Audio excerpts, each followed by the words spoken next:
This story is about how God did something amazing, something surprising.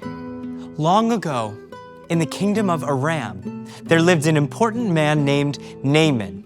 Naaman was the commander of Aram's army. He was brave and well-liked because God gave him success over Aram's enemies. He was such a powerful man that he got pretty much whatever he wanted, and he was used to getting things his way. What are you doing? I'm sorry. What do you need?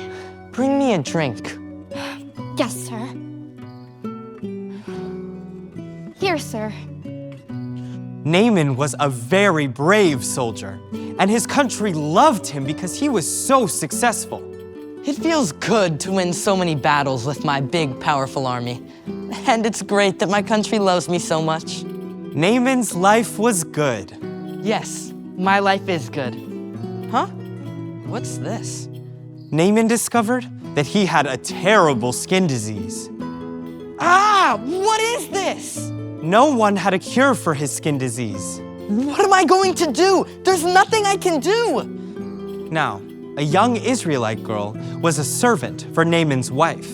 Even though her life was hard, she had compassion for Naaman and told his wife how he could be healed. Naaman, my husband, my servant girl, the one from Israel, told me something very interesting. Naaman's wife repeated what the young Israelite girl had said. There was a prophet of God in Israel named Elisha. She explained how God talks to Elijah and allows him to heal people. Naaman decided to go and ask Elisha for help. Your Majesty, King of Aram, I was told there was someone in Israel who may be able to cure my skin. With your permission, I'd like to go and see him. The king gave Naaman permission to go to Israel. Naaman made the long journey to Israel, where God's special people lived. Now, the nation of Israel was not doing well. Many people had turned away from God and were serving fake gods and idols. Things were so bad that the nation had even split into 2 different countries. The nation was a mess. This nation is a mess. I hope Elijah can help me. Naaman traveled to Elisha's house. A messenger came out and delivered a simple message. Go, wash in the Jordan River 7 times and your skin will be healed. Naaman got angry. I'm angry. Naaman got extremely I'm extremely angry. Naaman wanted Elisha to come out to meet him.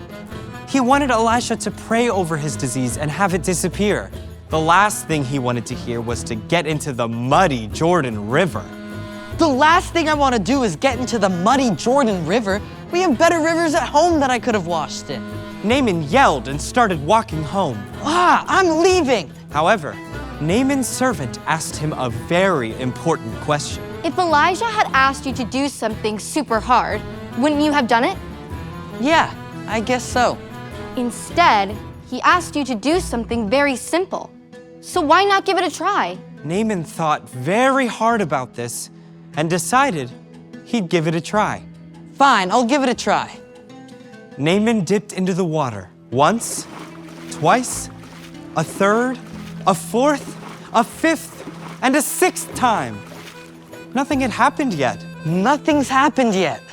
But that final dip was different. When he came up, the disease was completely gone. Naaman was healed. I feel different. I'm completely healed. More than just his outside being healed, his heart was changing. And he knew that the Lord is the true God. Only the true God could do this. Naaman hurried back to Elijah and tried to give him silver, gold, and many fine clothes. Elijah, it is so good to see you. Please, receive these gifts. I am glad God healed you, but I don't need your gifts. I only want you to know that God lives, unlike the fake gods in Aram. Oh, I'm a changed man. I will only worship the Lord for the rest of my life. Naaman took some dirt and clay from Israel so that he could create an altar to worship the Lord in his home country, Aram. Naaman realized that he couldn't have healed himself. A king or a lifeless god couldn't have healed him either. God's victory showed Naaman that God does what no one else can.